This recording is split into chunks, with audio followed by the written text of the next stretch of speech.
The clock is ticking on a fragile ceasefire in Gaza, where Israeli forces and Hamas fighters are already accusing each other of violating the terms of that truce. Good evening. I'm Stephen Romo in for Gadi Schwartz. But for right now, that truce, it is holding, and it allowed for the release of more than a dozen hostages today taken from Israel on October 7th in exchange for 30 Palestinians being held in Israeli prisons. That ceasefire has held since Friday, but with hours left on the extended truce, the Israeli military says its troops are already being targeted by gunfire and explosives. Hamas says it was only responding to a, quote, field clash started, they say, by Israel.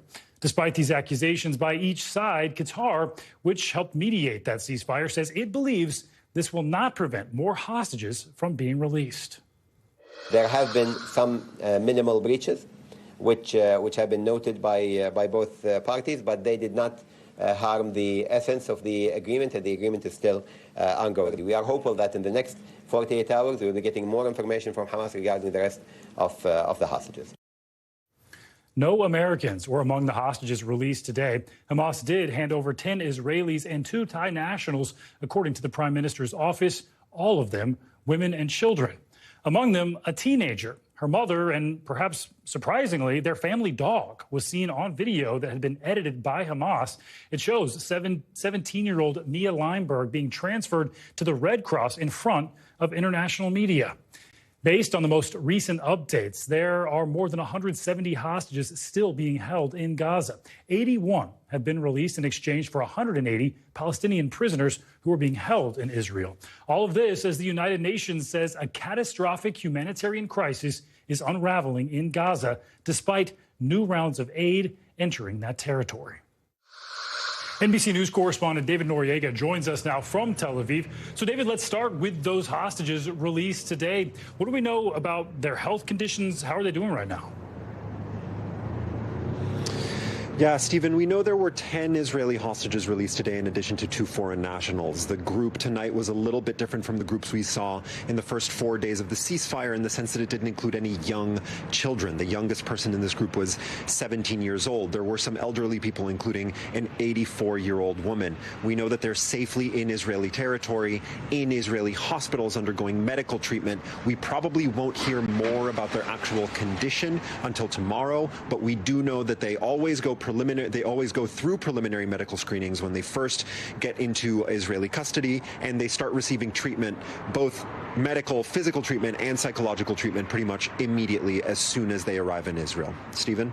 And of course, this is far from over. David, dozens of hostages still being held in Gaza. We actually heard from the daughter of one of those hostages. She learned for the first time just this week that her father was even alive at all. Let's listen. My family has learned this week from one of the returned hostages that she was with my father, that she did see him alive. This is the very first time I see.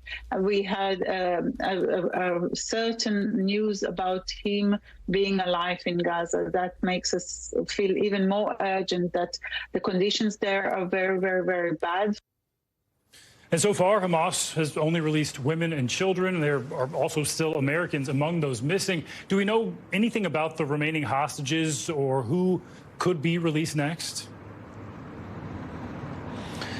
Yeah, Stephen, this question of those left behind, the hostages still in the Gaza Strip in captivity, is what is capturing Israel's attention currently. We know there are still women and children in the Gaza Strip, at least that Israeli authorities believe there are, and so we expect that they will be among the group released tomorrow and maybe in the days to follow, as long as the ceasefire agreement holds. But of course, in addition to them, there are also adult males. I've spoken to several people here in Tel Aviv who are family members of adult males and others who are not set to be released according to the ceasefire agreement.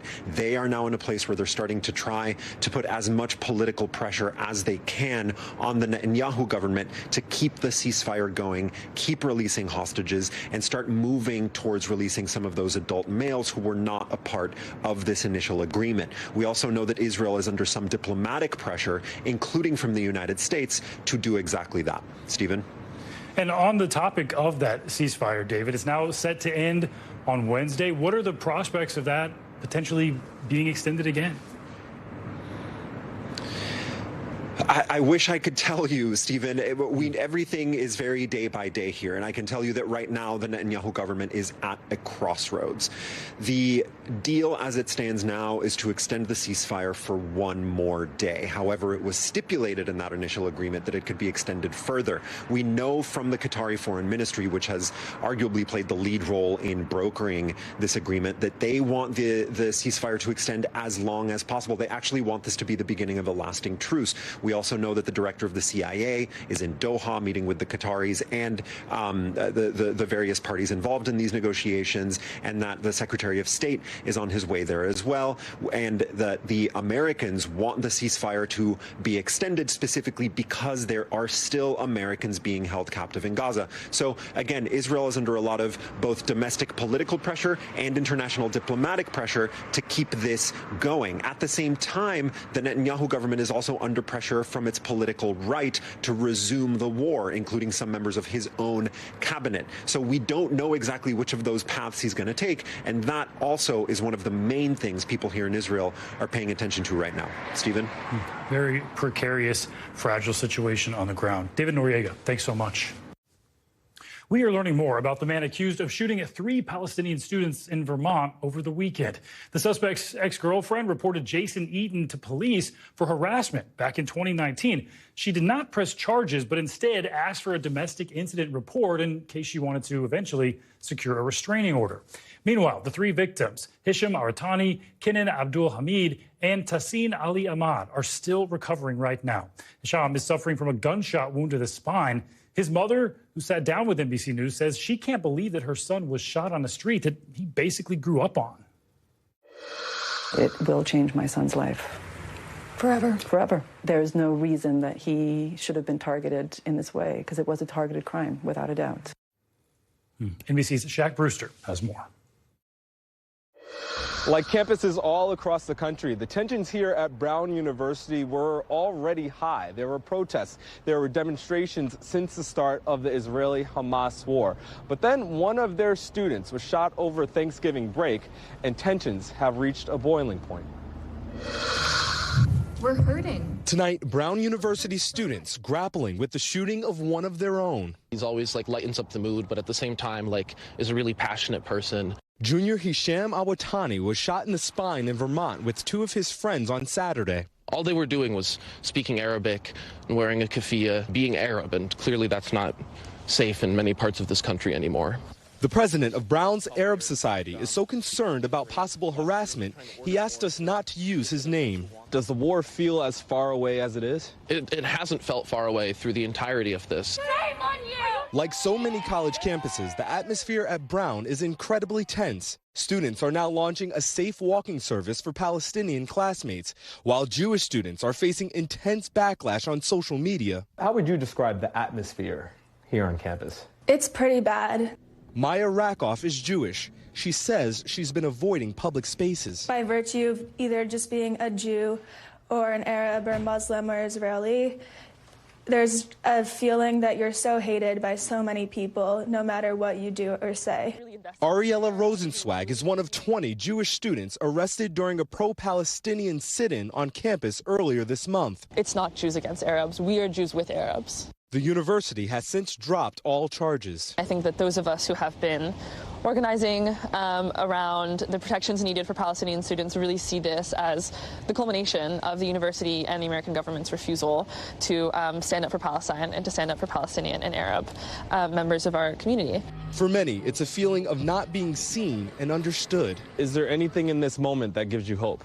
For once, it feels like people are listening, even though it's a tragedy that it took a university student in the U.S. getting shot for people to really listen. Hope despite sky-high tension. Shaquille Brewster, NBC News, Providence. And at that vigil last night, the university president was shouted down by protesters, calling for the university to divest from Israel and also for the university to call for a ceasefire. You know, so many students have told me that there are conversations happening between different groups behind the scenes. The hope is that they now go out in the open and that the temperature, the heat, goes down. Back to you. Stepping back from the Middle East for a moment to take a closer look at what's going on in Washington. Today, Hunter Biden said he would publicly testify before the House Oversight Committee as part of an impeachment inquiry by House Republicans into his father, President Joe Biden. But that's not really what House Republicans want right now. They sent a subpoena this month seeking a deposition from Hunter Biden. The difference there? That would happen behind closed doors. However, in a letter to the committee chairman, James Comer, Biden's lawyers argue, quote, "We have seen you use closed-door sessions to manipulate, even distort the facts and misinform the public. We therefore propose opening the door." But Comer, he's pushing back, writing on social media that the president's son is trying to play by his own rules and essentially saying he doesn't have a choice in the manner he appears at the December 13th hearing. NBC's Ryan Nobles joins us now from Washington. So, Ryan, after this public disagreement about what to do here, where does it stand? It's a congressional subpoena, so it doesn't seem like Hunter really even has a choice here, does he? Well, it's a little more complicated than that, Stephen, and you're right. It is a subpoena, so that does compel him to respond to the committee in some form or fashion. But he does have legal options at his disposal to attempt to try and fight this congressional subpoena. And there's also the issue of enforcement. How does the Congress force him to appear in front of their committee? It would require a contempt of Congress charge. The Department of Justice would have to get involved. In other words, it would get really complicated. So really the solution here is some sort of a negotiated settlement between the two sides, where they come to an agreement where they both feel comfortable about his testimony. At the end of the day, the House Oversight Committee, the broader impeachment inquiry, is in search of information. And the best way to get that information is trying to find a place where both Hunter Biden, his attorneys, and the committee feel comfortable with that space. What basically is happening right now is a very public negotiation between the two sides. They've set out their markers as to what they expect. The goal here would be to find some common ground in the middle, if that's even possible. It's always fascinating to see this play out in public. And we know Hunter Biden, of course, has been investigated for his business deals, gun purchases, taxes, and even accusations related to drug use. So is there any idea what the line of questioning will be here? Well, all of this will likely be on the table, Stephen, but it's important to point out that this is not really an investigation into Hunter Biden. This is an investigation into his father, President Joe Biden. And House Republicans firmly believe that they have discovered enough information that would lead to the impeachment of the president. There's obviously Democrats and many other outside observers that strongly disagree. The line of questioning here would be to try and find some sort of definitive link between Hunter Biden's foreign business dealings and the president himself, and then by extension, finding a link that would be in some way criminal, or would show that the president, either as vice president or even now as president, was using the power of his office as a way to unfairly influence these decisions. At this point, the committee really hasn't discovered that smoking gun piece of evidence that would lead to that conclusion. They're hoping that either through this subpoena of Hunter Biden, his brother James Biden, or the wide range of business associates that they've called before the committee, that they'd be able to find that definitive link. And a bit of insight into how Hunter Biden may be thinking about this. His lawyer referring to this all as a fishing expedition. So that seems to be their take on it. And right, in a poll last month, 2/3 of adults said they think President Biden did something either illegal or unethical here involving Hunter's business ties. So what is the calculus here with the subpoena? Is it a way just to underscore those concerns for voters, perhaps, heading into the 2024 election? And doing this behind closed doors, it's not going to give them the sound bites that could be helpful on that front. Yeah, it's a great point, Stephen, and I do think that we would be naive to not understand the political reality of all of this. This is something that the Republicans can use as a political tool in a way to try and undermine President Biden's reelection, and just the hint of scandal does provide them that opportunity. But it's important to point out that a closed-door deposition can sometimes be as damaging as a public hearing because it's done behind closed doors. The committee has the ability to only release excerpts of this closed-door testimony that would serve their broader narrative. That's part of the reason that Hunter Biden's attorneys want it out in public. They want the ability for the public to see every single thing Hunter Biden says, not just certain little excerpts that could be used perhaps in the wrong type of context or with the wrong, all the background that is associated with it. So that's why you see both of these, arguments playing out in the form and fashion that they are. Yeah, if today is any indication, this will continue to play out in public, so maybe we won't have to wait too long to figure out how it will play out. Ryan Nobles, thanks so much. Thank you. Now let's get to the latest episode of the George Santos show. The disgraced Republican congressman is facing expulsion again this week. It's the second vote of its kind this month, but the first since the damning House Ethics Committee report accused him of widespread criminality. For his part, he's got a tough message for his fellow Republicans in Congress. All these members are pushing this. They want me to resign because they don't want to take this tough vote that sets the precedent to their own demise in the future. Because they're not immune from all the nonsense that goes on in Washington where you all follow them around with cameras and microphones in their faces. They don't like it either. So they can keep up. They can keep doing this. But my message to them is either put up or shut up and enough of the charade. Then he's going to walk away. Here's NBC's Hallie Jackson with more of Santos', let's say, dramatic career so far. For Republican Congressman George Santos, a long and winding road paved with lies appears to be coming to an end. I'll be expelled because people simply did not like me, because they thought that they didn't want me. I'm too much of an outsider. It wasn't being an outsider that led the House Ethics Committee to excoriate Santos. Instead, they allege he's a fraud, accusing him of using money meant for his campaign as a piggy bank for personal expenses like Botox, resorts in Atlantic City, Hermes, and OnlyFans. Santos, back in March. I just discovered what OnlyFans was about 3 weeks ago. I was oblivious to the whole concept. The congressman, denying any wrongdoing, separately faces a 23-count federal indictment for crimes, including money laundering and stealing public funds. He's pleaded not guilty. I was, as we joke around a lot in my circles, we're like, oh my God, you were the it girl. Everybody wanted you until nobody wanted me. Santos was elected in 2022 based on a resume that sounded impressive, from Baruch College to NYU, then the big leagues on Wall Street, working for Citigroup and Goldman Sachs. But after he took office, a New York Times investigation found no record of him at those companies or schools. Did I embellish my resume? Yes, I did. And I'm sorry. He claimed to be Jewish. Oh, good morning. Shabbat shalom to everybody. Then memorably walked it back. I'm Catholic, but I'm also Jewish. He lied about having family members who died in the Holocaust and 9/11. My parents were both down there the day of the attacks, and fortunately none of them passed. He first denied reports he dressed in drag in Brazil. Then 2 days later, I was young and I had fun at a festival. All those simmering inconsistencies boiling over earlier this year with calls for him to quit. Well, he should be expelled. What he has done is violated public trust, engaged in election fraud. And the opening of that House Ethics Committee investigation into him. Like I've said before, I'm staying in office for sure. Did you talk to Santos, refusing to resign, has insisted he's done nothing wrong, calling the Ethics Committee's findings a disgusting smear and casting himself as a biblical figure. Within the ranks of the United States Congress, there's felons galore. There's people with all sorts of shisty backgrounds, and all of a sudden, George Santos is the Mary Magdalene of United States Congress. On the verge of becoming just the third House member since the Civil War to be kicked out of Congress, Santos, now defiant and dug in. Want to expel me? I'll wear it like a badge of honor. NBC's Hallie Jackson, thanks so much for that.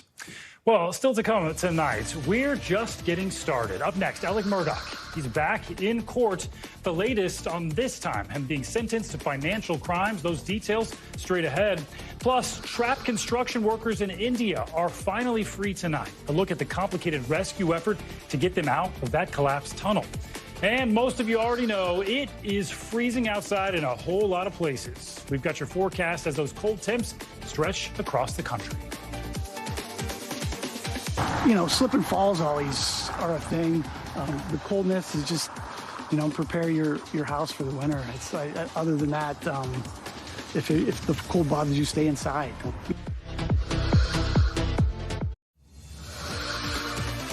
Welcome back. Here are some of the other headlines we're watching tonight. Americans for Prosperity, the political network financed by billionaire Charles Koch, is endorsing Nikki Haley in the Republican primary. It's a big loss for Governor Ron DeSantis, who has been losing momentum. AFP promises to commit millions of dollars in ad campaigns to support the former U.S. Ambassador, Nikki Haley. Earlier this month, a fiery bus crash in Ohio killed 6 people and injured more than a dozen others. And today, authorities released new body cam footage showing the harrowing moments as first responders raced toward those flames. You can see state troopers rush to try to get people to safety after a semi-truck rear-ended that bus. And we've been following this mysterious and sometimes fatal illness that has been making dogs sick and concerning veterinarians. Well, it's now spread to at least 14 states. Cases have been popping up across the country. In Oregon alone, vets and animal sanctuary owners have reported more than 200 cases just since mid-August. The cause of that illness remains under investigation, but symptoms start as a cough that can last for weeks, along with runny eyes and sneezing. Experts are urging dog owners to limit contact with large numbers of other dogs. Today, the Texas Supreme Court weighed in on whether the state's abortion laws protect women when they face pregnancy complications. At today's hearing, the justices considered whether to apply a temporary injunction that would give doctors more discretion to perform abortions when a woman's health is threatened. The court, though, did not issue a decision today, but they are expected to issue one by June of next year. And this is not your average police chase. In Michigan, a 12-year-old boy found a 17-ton forklift parked near a middle school, and he proceeded to lead police through the streets on a chase for more than an hour. Fortunately, nobody was hurt. The boy eventually gave up and was taken to a juvenile detention center. Wow. Well, today marks day 2 of a 3-day memorial service for former First Lady Rosalynn Carter. Presidents past and future were in Atlanta this morning for a public tribute, including Mrs. Carter's husband, former President Jimmy Carter. All 5 living former First Ladies were in attendance as well and joined other political figures and family members to remember Mrs. Carter. NBC's Blaine Alexander has more on today's services. A fitting final farewell for a former First Lady. Flanked by her grandchildren, Rosalynn Carter's casket carried into Atlanta's Glen Memorial Church. Awaiting her inside, former President Jimmy Carter, wheelchair-bound and covered with a blanket. For more than 77 years, the two were side by side. Now, at age 99, he made the long trip from Plains, Georgia, to bid his wife goodbye. Joining him, President and Mrs. Biden, Vice President Harris, and former President Clinton, along with every living former First Lady. The ceremony itself was a moving snapshot of the things Mrs. Carter held dear. From the music, including a tribute from the Carters' close friends, Trisha Yearwood and Garth Brooks, you may say I'm a dreamer, to the speakers themselves, among them her richest legacy, her children. My mother was the glue that held our family together through the ups and downs and thicks and thins. And daughter, Amy, today holding back tears as she read a love letter from her father to her mother, written 75 years ago. When I see you, I fall in love with you all over again. Does that seem strange to you? It doesn't to me. Goodbye, darling. Until tomorrow, Jimmy. But amid the tears, moments of joy. Her most viral moment was when they were at a baseball game and the Braves put them on the kiss cam. And just like today, I mean, people were crying at the Braves game, you know. Mrs. Carter's motorcade will now head back to Plains, Georgia, where she will be laid to rest in a private ceremony tomorrow. Blaine Alexander, NBC News, Atlanta. An emotional day in a South Carolina courtroom today where victims of Alex Murdaugh's financial crimes spoke directly to the disgraced lawyer before he was sentenced to 27 years in prison. I've been waiting on this day to look in your eyes. Because of what you did to me, I thank God for giving me strength to get through what I went through. They lost a mother, and you stole every dime from them. I just don't understand. Did you not have a soul? Murdaugh appeared emotional as those victims spoke to him, and then he got the chance to respond. I do care about each and every one of you. Number one, and number two, that I am so sorry and that I hate and am so bothered by the things that I did.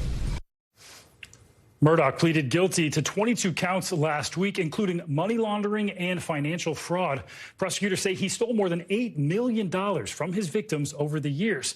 And remember, Murdaugh, he's already serving a life sentence for the murder of his wife and son. He was convicted earlier this year. NBC News correspondent Gadi Venegas joins us now. So some of Murdaugh's victims, Gad, were people who at some point or another considered him a friend, like Jordan Jinks. There was actually an interesting moment in court where Jinks seemed to imply he would visit Murdaugh in prison for a one-on-one conversation of some type. Let's listen. Once again, I ask you, what kind of animal are you? Boy, I gave you my all. I would do the money you stole from me. You could have asked me for it, and I would have gave it to you for me to be on your visitation list. I want to sit down with you. I want to look you in your eyes and talk to you when I can really talk to you. We got some intimate things we can talk about. I would like that.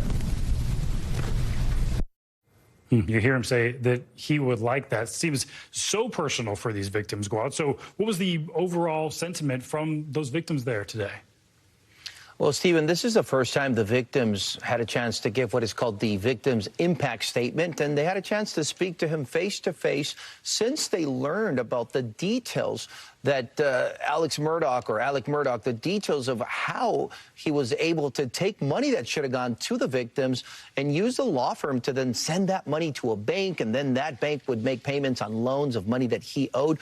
So now that they've learned what he did and how he did it, they obviously have a lot of emotions because, as we heard, a lot of these victims were very close to him. So initially, prosecutors brought 101 financial crimes against Murdaugh, but then he did plead guilty for 22 of those. There's 18 victims. And one after another, we heard from victims today, Stephen, who said they were very close to him and they just could not believe that someone who was so close to them could have done that. In fact, there's a case. One of the victims was the housekeeper that worked with the Murdaughs who died on the property. The son spoke today in court. And one of the things we know is that during the funeral of that housekeeper, Murdaugh went up to the son, hugged him, and told him he was going to take care of the family. This is before he, of course, figured out a way to steal money from that settlement and take money from the family. Just one of the examples of how the victims lived through this time when he stole money from them. And of course, now that they got a chance to speak to him in court, we heard them get very emotional. And not just the victims, Stephen, also the attorneys who were representing some of these victims were emotional when they shared the details of how Murdaugh stole money from them. Yeah, you hear the emotion in their voices, that's for sure. So, Gadi, where do things stand for Murdaugh's attorneys, their efforts? They were trying to get a new trial for that conviction that he had for the murder of his wife and son. Right, Stephen. So we all know about the trial for murder. He was found guilty of murdering his wife and his son. He's been sentenced to 2 consecutive life sentences. So that is done. But there is an appeal that has been filed by his attorneys. They are claiming that there was jury tampering in that case. Aside from that, we do have federal financial crimes. He's already pled guilty to those crimes, but they have not sentenced him for those crimes. And we have the state crimes also for the financial crimes.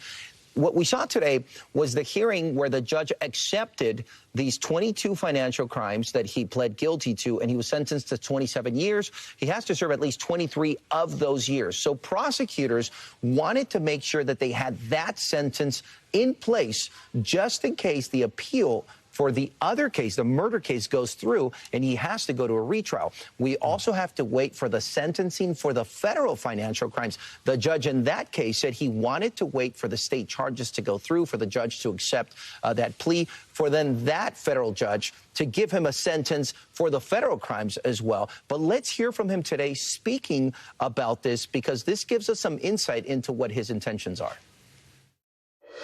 You are absolutely right about everything you said, but you are dead wrong about one thing.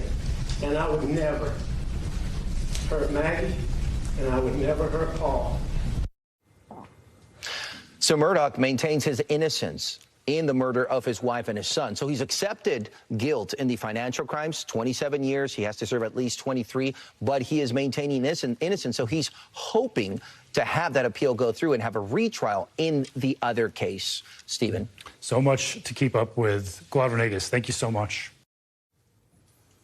Well, the first blast of winter has left millions tonight across the country and the Great Lakes region under blankets of snow, and it is not over just yet. It's all due to a lake effect snowstorm moving through areas like this in western New York, getting more than a foot of snow. And earlier today, the heavy snow conditions contributing to a 20-car pileup in Ohio. Officials say several people were hurt there, and the interstate was shut down for quite a while. The frigid weather is also hitting along the Northeast, even stirring up a Christmas tree crisis. Strong winds knocked over the White House Christmas tree earlier. Those wind gusts were 30 miles per hour at the time, but the crisis was averted. The tree was put back up into its rightful place ahead of tomorrow's lighting ceremony. NBC News meteorologist Bill Cairns joins us now with a look at the forecast tonight. Bill. Well, good evening to you, Stephen. And yeah, we've had messy weather with the cold winds, the snow squalls, accidents galore in the Great Lakes. That's been the big story over the last 2 days. We're going to get done with this storm, and then all our focus is going to turn to the west. But let's wrap this one up first. We'll see these lake effect snow warnings ending tomorrow morning. Maybe some school delays once again in these areas. So it's from Buffalo southwards down to Cleveland, about 5 million people included. So this is coming off of Lake Erie, then off Lake Ontario. We're going to continue to see some of that snow. It's been heavy on and off in Syracuse all evening long. New York State Thruway has been really treacherous. So here's a look at the radar. And when you talk about lake effect snow, you get these streams that come off the lakes and they extend, 50, 100 miles off the lakes. Then they kind of finally dissipate. But any higher elevation kind of wrings the moisture out. And right now we're getting nailed around the Syracuse area. Some of this is blowing into the southern tier of New York, into the Catskills. On and off, we had some squalls during the day today in areas of Pennsylvania with some snow squall warnings at times. So snow totals, highest I've seen so far, almost up to 2 feet, the Tokyo Plateau. You'll get some additional snow late tonight, early tomorrow morning. Orchard Park, home of the Buffalo Bills, they've been shoveling out the stadium. Over a foot of snow there. South Madison, just outside of Cleveland, 14, the highest total I saw in Ohio. This is additional snow, nothing crazy, just another couple inches here. The only higher totals will be there near Watertown, just north of Syracuse. So as far as the other stories go, we have one more really cold morning. This is the coldest morning of the season for the Deep South. 8 million people under freeze warnings. So in other words, anyone from Savannah to Charleston, Mobile, Tallahassee, anyone down I-10 towards Baton Rouge, it's one of those nights you have to take the plants in if you don't want to lose them, or you got to try to cover them up to hope to keep them, because it's going to be below freezing. Even Jacksonville, Florida, 28 degrees tomorrow morning, Mobile at 28, Charleston 30. You get the idea. We're fine from just about Daytona Beach southwards. That's where it should be warm enough that you don't have any worries. And it is going to warm up pretty quickly, actually, too. Temperatures, 40s and 50s as we go throughout Wednesday. Thursday, everyone's back in the 50s, and then we'll start melting a little bit of that snow.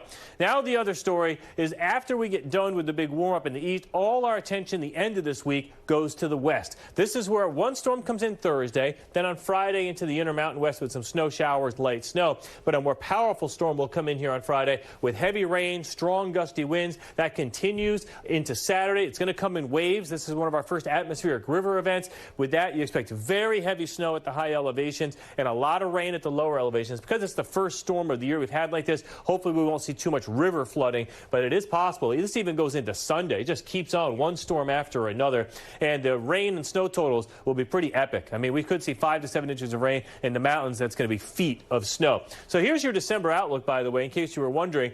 The eastern half of the country looks warmer than normal, kind of average in areas of the west, and as far as precipitation goes, very typical El Nino, southern storm track, a lot of wet, rainy storms in the southeast that'll try to sneak up the east coast. So we'll wait and see how this all plays out, Stephen, but our friends in the Pacific Northwest, you're next. We'll be talking about you in the days ahead. Not a fan of those atmospheric rivers. Bill, thanks so much.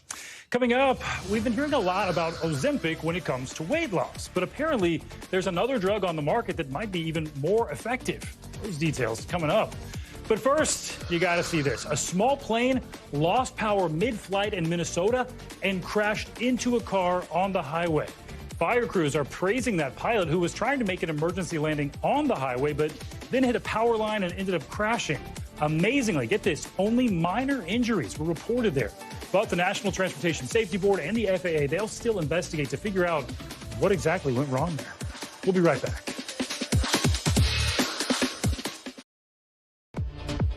Welcome back. Here are some of the stories that we're following out west. The family of a man shot and killed by a California Highway Patrol officer is suing the department. They claim he was not a, quote, imminent threat to the CHP officer when he was shot. 34-year-old Jesse Dominguez had wandered onto a closed section of the 105 freeway in Los Angeles just over a week ago. When confronted by an officer, they got into a physical altercation. That's when CHP says Dominguez used a taser against the officer. The family's attorney disputes that. Bystander video shows the officer standing over Dominguez, firing at him at point-blank range. CHP has yet to comment directly about that suit. The California Department of Justice is investigating. Airbnb hosts in Los Angeles will now have to get a police permit. The LA City Council, which approved that new law, says the purpose behind it is to crack down on house parties and other illicit behavior. Several Airbnb hosts expressed concern about that proposal, calling the requirement of a police permit excessive. But I should point out there are plenty of businesses operating in LA that already require police permits. And jury selection is expected to begin tomorrow in the trial of two paramedics charged in the 2019 death of Elijah McClain. The paramedics are being charged with giving McClain an overdose of ketamine. McClain was walking home from a store in the summer of 2019 when he was stopped by police. Hard to forget this one. A 911 caller reported a man who was acting, quote, sketchy. Police forcibly restrained McClain, though he was not armed or even accused of committing a crime. According to that indictment, paramedics gave McClain ketamine to try to calm him down. Well, music mogul Sean Diddy Combs is stepping aside as chairman of Revolt, the media network which he co-founded in 2013. This comes in the wake of 3 lawsuits accusing him of sexual abuse. Earlier this month, Combs and singer Cassie settled just one day after she filed her lawsuit against him. Days later, he was sued by another woman, Joy Dickerson Neal, alleging he drugged and sexually assaulted her back in 1991 while she was a college student. A third lawsuit by an unidentified woman makes similar claims. Combs denied all those allegations. NBC News correspondent Steve Patterson joins me now. So, Steve, what do we know about his decision to step aside from Revolt?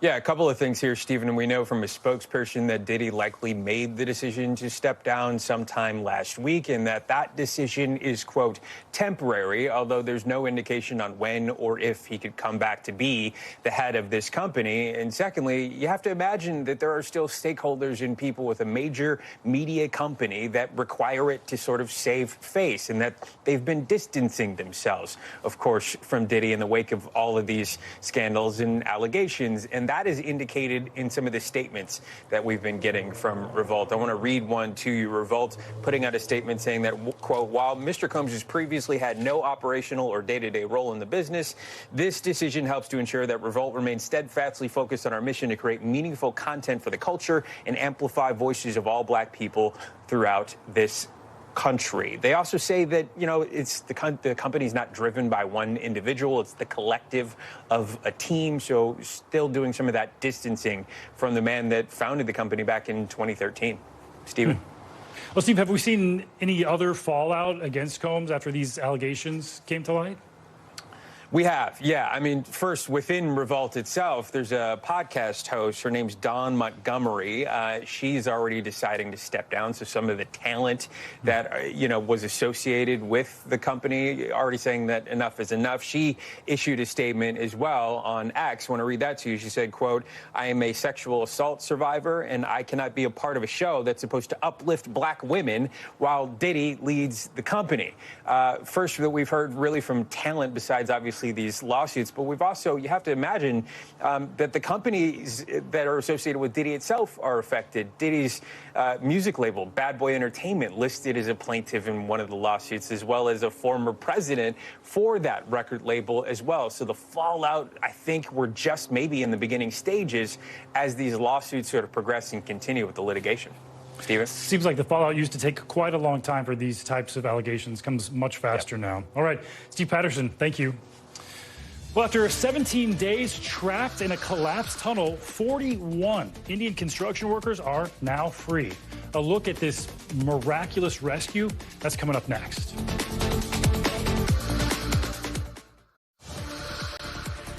Welcome back. Let's take a quick look around the world. North Korea says it launched its first spy satellite into orbit this week. Today, state media said Kim Jong-un had personally reviewed satellite images showing the White House, Pentagon, and a U.S. naval base in Norfolk. North Korea has not disclosed any of the actual videos, causing some speculation about the satellite's true effectiveness. U.S. officials acknowledged North Korea's satellite entering orbit, but haven't commented on the imagery allegedly captured. In Moscow, a court rules that Wall Street Journal reporter Evan Gershkovich will have his pretrial detention extended until January 30th of next year. He's facing espionage charges and has been in Russian custody since March of this year. Gershkovich denies all allegations against him. And 3 masked people tried to rob a jewelry store in Tokyo, but they were met with a pretty unusual defense system. A worker fought them off with a sasumata, which is basically a pitchfork that was used by samurai in the 16th century. And guess what? It actually worked. 2 of those suspects ended up turning themselves in to police. Officials, though, they're still looking for that 3rd suspect.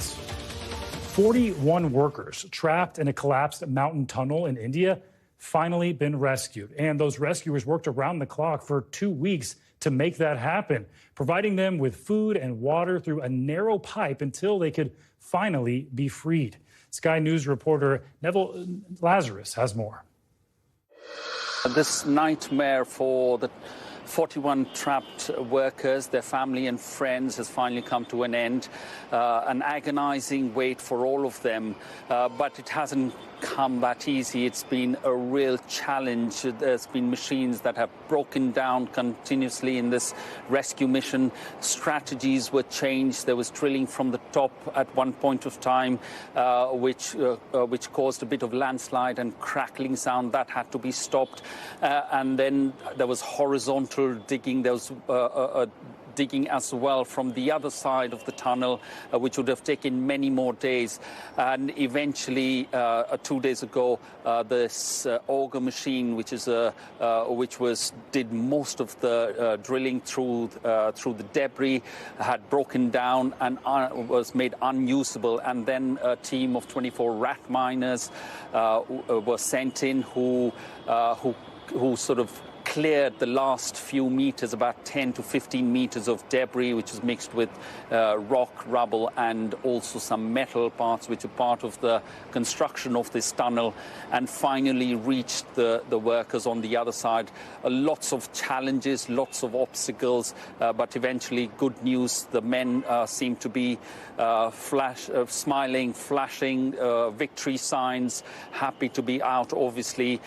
Their families have camped there for the last 17 days, praying and just waiting for some sort of good news. But eventually it did all happen in the last few hours of this rescue mission, which has gone on for almost 400 hours, and various options involved in this and strategies. And now jubilation, happy faces, everyone happy, and the agonizing wait eventually comes to an end. The trapped men were then checked by doctors at the makeshift clinic in the mouth of the tunnel, and then were ferried immediately to in 41 ambulances, which was given this green corridor through which only they and some emergency vehicles were allowed, and taken to a hospital about just over an hour's drive from the tunnel itself. They all seem to be fine. There hasn't been any reports of any serious injuries to the men. There are also psychologists on standby who will be talking to the men. But all in all, some really good news and a sigh of relief in the country. Incredible. Neville Lazarus, thanks so much for that report. Well, taking a closer look at the fallout from the war in the Middle East, it has disrupted millions of lives in and around the Gaza Strip, including Netiv Ahasara, which borders the northern wall. The small Israeli community now riddled with fear and grief after Hamas attacked on October 7th. NBC's Jay Gray visited to learn more. The joy and excitement that once filled Netiv Ahasara is gone now, replaced by an emptiness and an eerie silence only interrupted by the sounds of war. This community, the closest in Israel to Gaza, you can see what they call the Wall of Peace, and just behind it, the border. Our team is among the first group of journalists allowed inside, escorted by Israel Defense Forces more than a month after the October 7th attacks. Unfortunately, we experienced one of our nightmares that came through. 20 of her neighbors murdered by Hamas terrorists, including Bila and Yakovi Inona. The terrorists who entered our community targeted with an RPG and made them burn in their own home. Fragments of their lives remain in the ash and rubble, and for their son Mauz, so does a sliver of hope. I want my parents to be victims of peace, not victims of war. A peace once framed by this wall along the edge of the kibbutz, a place where residents and tourists from around the world have created a mosaic of tiles, messages of hope and unity. Words survivors of the massacre now struggle with. I'm standing here and saying eventually we would want peace, but we need to make sure that the people on the other side won't come to slaughter us while we are voting for peace. Still, Mauz clings to this art created by his mom and the belief, he says, defined by his parents' lives. All our dreams can come true if we have the courage to chase them. Since October the 7th, this is the path I will continue walking. Though no one here is exactly sure where that path may lead. Jay Gray, NBC News, Natif Ha'asara, Israel. So difficult. Jay, thanks for that. Well, before we go, a look at a ransomware attack that is causing some major problems for a multi-state healthcare chain, and the impact, it is huge. Those details straight ahead.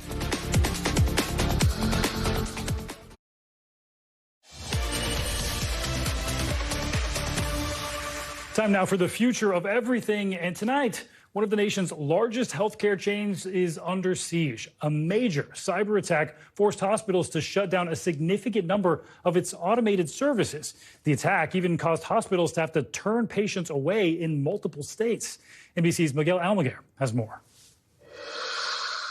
Tonight, the ongoing cyber attack at Ardent Health Services is forcing roughly a dozen of their hospitals to divert patients away from emergency rooms, impacting critical care in at least 4 states. Ardent, a major national healthcare provider, has now taken its network offline after cyber criminals hijacked their operating systems. How dangerous can a hack be at a hospital?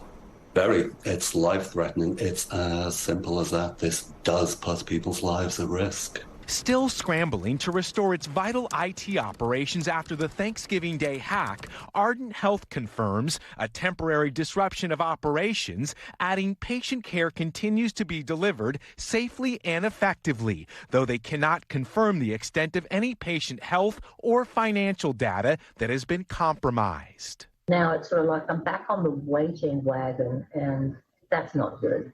In Tulsa, Annie and Eric Wolf say her long-scheduled open heart surgery has been delayed after doctors lost access to her medical records.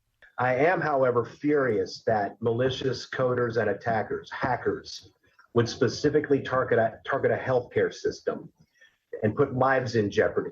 With cyber criminals demanding hefty ransoms, extorting nearly $1 billion this year alone by one estimate, a growing number of local governments, universities, school districts, and healthcare providers are becoming targets. But tonight, it's everyday Americans who were so often the victims. Miguel Almaguer, NBC News. Miguel, thanks. And finally tonight, if you're on social media, chances are you've come across what's being called skinfluencers. We're talking about influencers who focus on all things skincare, from moisturizers to serums, and some of them at a very hefty price. But the twist here is who they're actually influencing. This year, younger generations are opting for skincare products on their holiday lists instead of toys or games. That's right. When we say young, we're not talking about 20-year-olds. NBC's Vicki Nguyen explains. Show of hands for who has skincare on their Christmas wish list.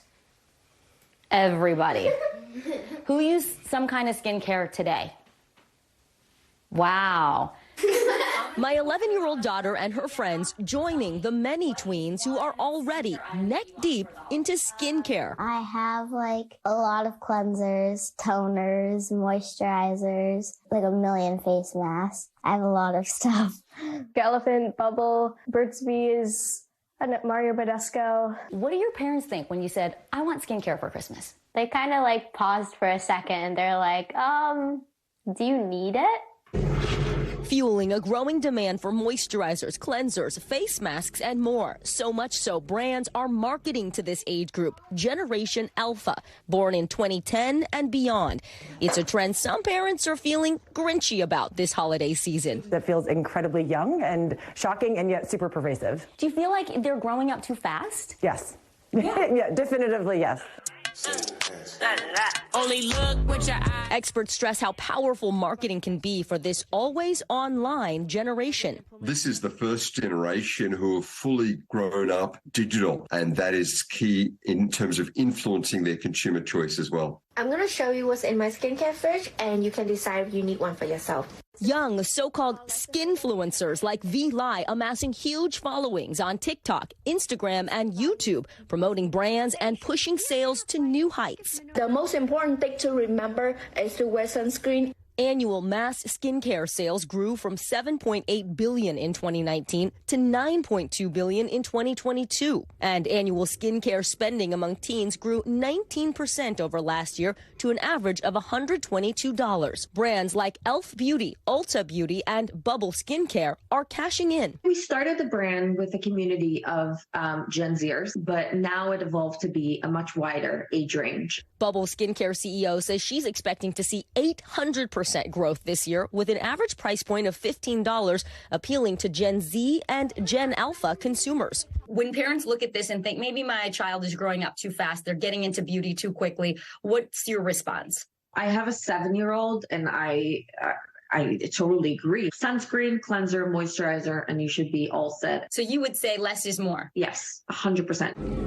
Dermatologists say kids should keep it simple, and using the basics like cleanser and sunscreen won't hurt in the long run. We tend to tell our patients to stay away from harsh acids and a lot of these like kind of more caustic masks and things you see that might be a bit more amenable for social media and for filming, but they're not necessarily great for your skin. Do you guys really think you need all these products? Skincare like gets you into the habit of like washing your face and doing all these stuff that would like help your skin and make it better and like cleaner. Love it or hate it, it's all this generation wants for Christmas. Vicki Nguyen, NBC News. I didn't even shower regularly at that age. Wow. Well, that does it for us tonight. I'm Stephen Romo. We'll see you tomorrow. But until then, stay tuned now. Thanks for watching. Stay updated about breaking news and top stories on the NBC News app or follow us on social media.